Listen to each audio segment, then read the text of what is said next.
museum is working on improving the overall experience for visitors, now reproducing the fauna and flora of our natural history. The opening of a new wing earlier in the year to house the mother and child Neanderthal models marked the start of the enhancements, with the latest commissions promoting animals found in past years. We want to try and give people an understanding of the kinds of animals that lived here at one time. We're talking about the time of the last maybe 120,000 years. And the reason for this is that the Gibraltar Museum is serving as an interpretation centre for the World Heritage Site. So people want to know, okay, so the Neanderthals, we know about them, they lived here, but what else was there?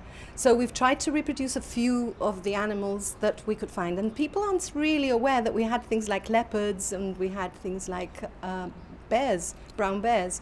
And there are other animals, the bearded vulture that we've seen, and then we've got a few that we've got in the pipeline that we're keeping as a little secret, so to keep the excitement going. And these latest acquisitions perhaps are also complementing what's already found here at the museum. Those are discoveries from Gorham's cave, part of the animals' remains. This is very important, in fact, because we're a museum, so museums have to be very authentic, and we're very aware that these are reproductions of animals. They're synthetic reproductions, but they're synthetic reproductions based on photographs taken in the wild of real live specimens. They're not an artist's impression. So that's very important, and we want people to understand that we're not making things up as we go along. We're only taking animals for our collection that have been found in the fossil record so that we can then reproduce them authentically. The models are detailed and lifelike. A brown female bear playing with her cubs and an adult bearded vulture who keeps you under his gaze.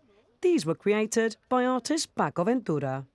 Well, these are specialist recreations, as you say, so they do take their time. They take about 6 months from start to finish, so it's not something that you can buy off the shelf.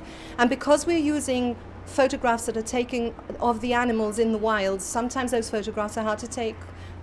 They're not the most common animals. Brown bears are hard to come across, although they are being reintroduced in the Iberian Peninsula.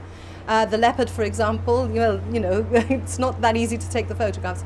So it does take a while to reproduce them.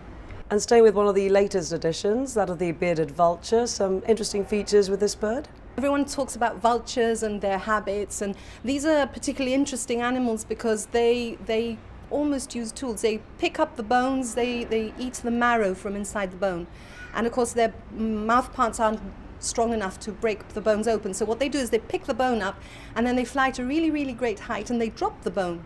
And then when the bone shatters, they can get at the marrow. But I think the most interesting thing about that bird is that it's the only bird that actually uses cosmetics.